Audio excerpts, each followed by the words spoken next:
Hello everyone, welcome to our YouTube channel. This is Vikas Kumar on my YouTube platform Agriverse Education. Friends, in today's video, we are going to discuss the top 50 questions on cotton crop. Earlier, we have discussed about rice crop, wheat crop and maize crop as well as sugarcane crop. This video is in continuation with this series and today we will discuss only 25 MCQs. Remaining 25 questions will be discussed in second part of this video. So let's begin the video. First question is for you. Central Research Institute for Cotton is established on April 1976 at which place? Option are Nagpur, Chhattisgarh, Bhopal and Pune.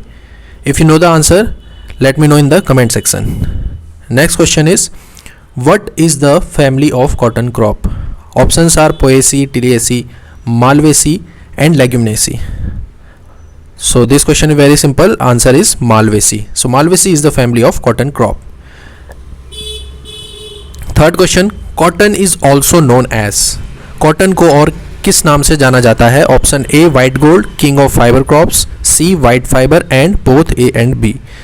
तो यहाँ पर both A and B ये इसका right answer होगा क्योंकि cotton को white gold भी कहा जाता है as well as king of fibre crops.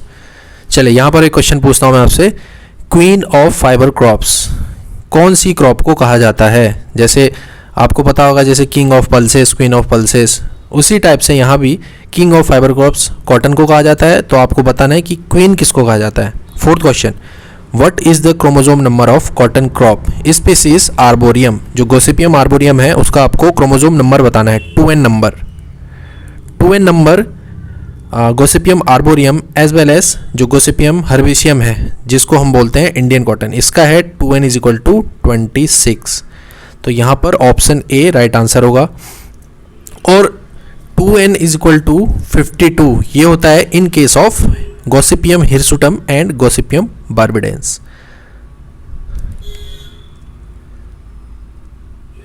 Fifth question, what is the oil percentage in cotton seed? Cotton के केस में उसके सीड में कितना ऑयल परसेंटेज होता है? 5 to 10%, 10 to 15 और 15 to 25%. Right answer is option C 15 to 25%. अगला question है, what is the test weight of cotton seed? तो यहाँ पर हमने जो अर्लियर क्रॉप्स हमने डिस्कस की थी उसमें मैंने बताया था कि 24 ग्राम टेस्ट वेट होता है आपका राइस का एंड 38 ग्राम्स आपका होता है वीट का, देन 200 ग्राम मेज का. तो यहाँ पर राइट आंसर है option D 70 gram. So 70 gram is the test weight of cotton seed. Next question, what is the seed rate of hybrid cotton? Hybrid cotton के केस में सीड रेट होता है आपका 10 to 12 kg पर hectare. बात कर लेते हैं अदर ऑप्शन की. 50 to 60 kg ये आपका राइस का, 100 kg आपका वीट का, ये नॉर्मल सोइंग की बात हो रही है. 15 to 20 kg आपका हो गया मेज का. चलिए और सीड रेट्स भी देख लेते हैं कॉटन के केस में. जैसे देसी कॉटन है 15 to 25 kg पर हेक्टेयर, अमेरिकन कॉटन के केस में 10 to 18 kg पर हेक्टेयर, हाइब्रिड कॉटन 10 to 12 जो हमने क्वेश्चन में डिस्कस किया, एंड बीटी कॉटन ये इंपॉर्टेंट है, एग्जाम्स में पूछा जाता है, 7 to 8 kg पर हेक्टेयर इसका सीड रेट रहता है कॉटन बीटी कॉटन का. Question number 8, the first interspecific hybrid variety of cotton Varalakshmi. Interspecific मतलब जो अलग अलग स्पीसीज है हमारी, गोसिपियम हिरसुटम बार्बाडेंस आर्बोरियम हर्बेशियम. तो पहली कौन सी वैरायटी थी जो दो अलग अलग स्पीसीज को क्रॉस करके बनाई गई? तो ऑप्शन यहाँ पर बहुत सारे हैं. यहाँ पर राइट आंसर है आपका option C Gossypium hirsutum and barbadense, जो कि अमेरिकन कॉटन है. हिरसुटम और बार्बाडेंस के क्रॉस से ही वारालक्ष्मी को वैरायटी बनाई गई. कहाँ बनाई गई? धरवाड़ कर्नाटका में. And it was developed by scientist V संथनाम.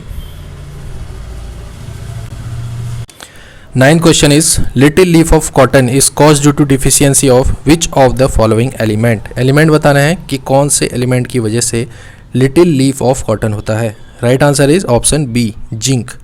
Zinc की वजह से होता है little leaf of cotton. Next question disease से रिलेटेड है. Pest and disease.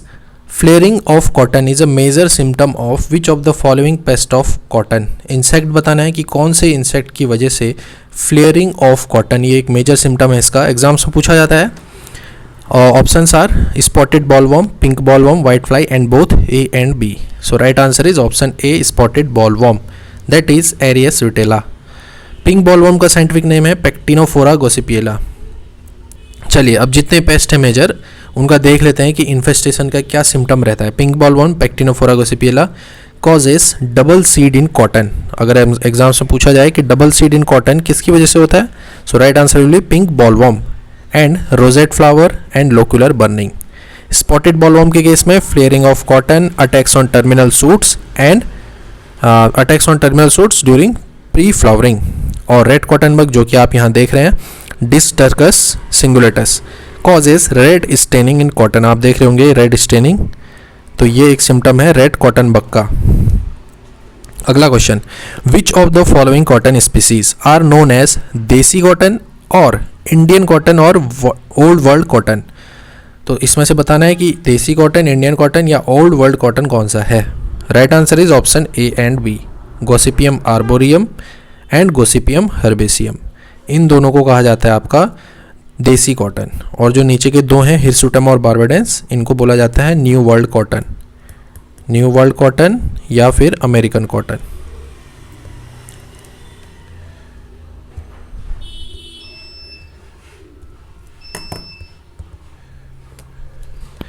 एक एक करके देख लेते हैं। जैसे गोसिपियम हिरसुटम है 2n=26, इसको बोला जाता है 2n=52 होता है, n=26।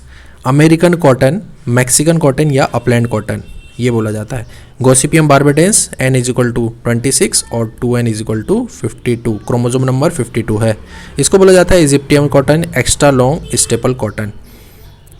और यहाँ पर कुछ फैक्ट भी हैं। जो अमेरिका कंट्री है वहाँ पर ये चारों की चारों स्पीसीज उगाई जाती हैं और इंडिया में गॉसिपियम हिरसुटम का सबसे ज़्यादा एरिया कवर किया जाता है।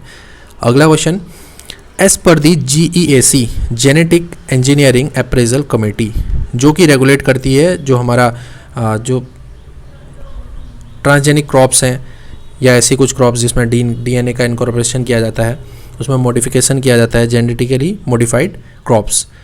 तो BT कॉटन के केस में जो कि एक GM क्रॉप है, उसमें एक कॉन्सेप्ट है रेफ्यूजिया क्रॉप का। कॉटन BT कॉटन के साथ नॉन BT क्रॉप का ग्रोइंग किया जाता है। तो यहाँ पर बताना है कि कितना percent refugia crop around the BT cotton हमको ग्रो करना चाहिए। यहाँ पर लिखा भी है कि non BT crop should be plant around the BT cotton to avoid the outbreaks of bollworm resistant to BT cotton. तो रेसिस्टेंट को बचाने के लिए अगर हम BT कॉटन ही लगाएंगे तो हो सकता है कि BT कॉटन का रेसिस्टेंट आ जाए, जो इंसेक्ट है वो उसके अगेंस्ट रेसिस्टेंट आ जाए। तो उस केस में 20% of refugia crops around BT cotton को ग्रो किया जाता है to avoid the development of resistance against BT cotton. अगला question, cotton leaf curl virus is transmitted by which insect. Right answer is option D, white fly. So white fly insect transmitted cotton leaf curl virus. अगला question, hybrid cotton was evolved by which of the following? Right answer is C.T. Patel. देखो BT तो दिया था हमारा इसीवाटा ने, BT cotton दिया था CD मई ने और हाइब्रिड कॉटन C.T. पटेल ने।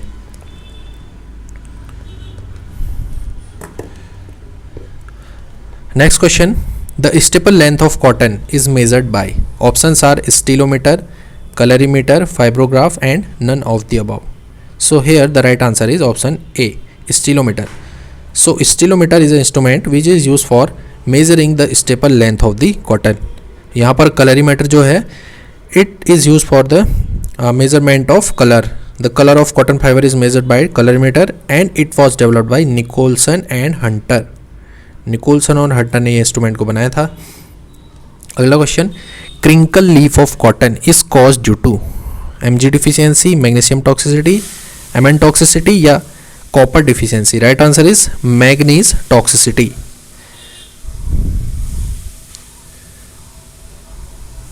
Next question, red leaf of cotton is cause by which deficiency.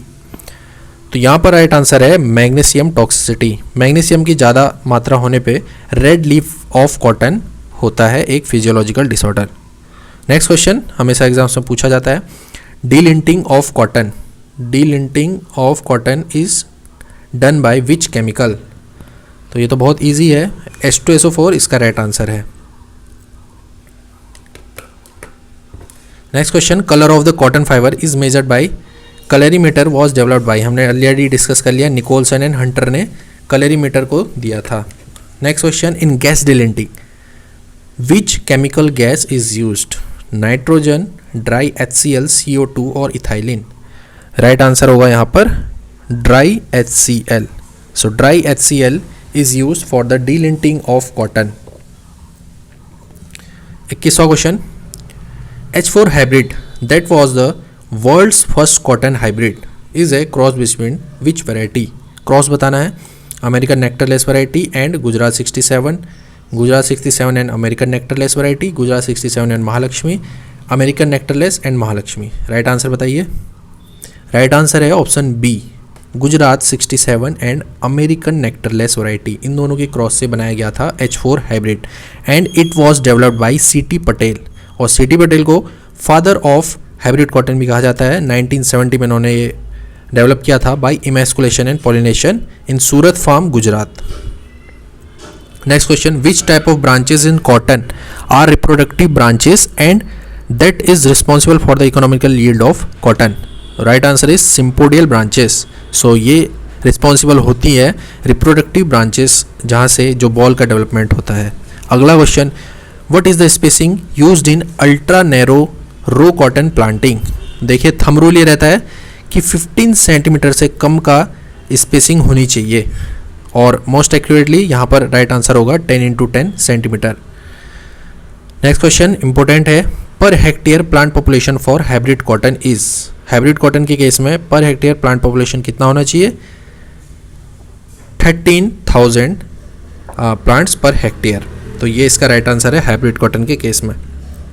चलिए बताइए कि नॉर्मल जो कॉटन है देसी कॉटन उसके केस में कितना होना चाहिए, और बीटी कॉटन के केस में कितना प्लांट पॉपुलेशन होना चाहिए। Last question, physiological disorder of cotton in which there is a bad और faulty opening of boll. Boll जो होता है वो अच्छे से नहीं खुलता। Options are cracking, dropping, parawilt और tirak. Right answer is option D, tirak. Tirak is a physiological disorder of cotton in which there is a bad or faulty opening of ball। तो फ्रेंड्स ये क्वेश्चन थे 25 क्वेश्चंस। आई होप ये आपको help करेंगे आपके upcoming exams में। तो दोस्तों मिलता हूँ आपसे सेकंड पार्ट में, तब तक के लिए टाटा, गुड बाय एंड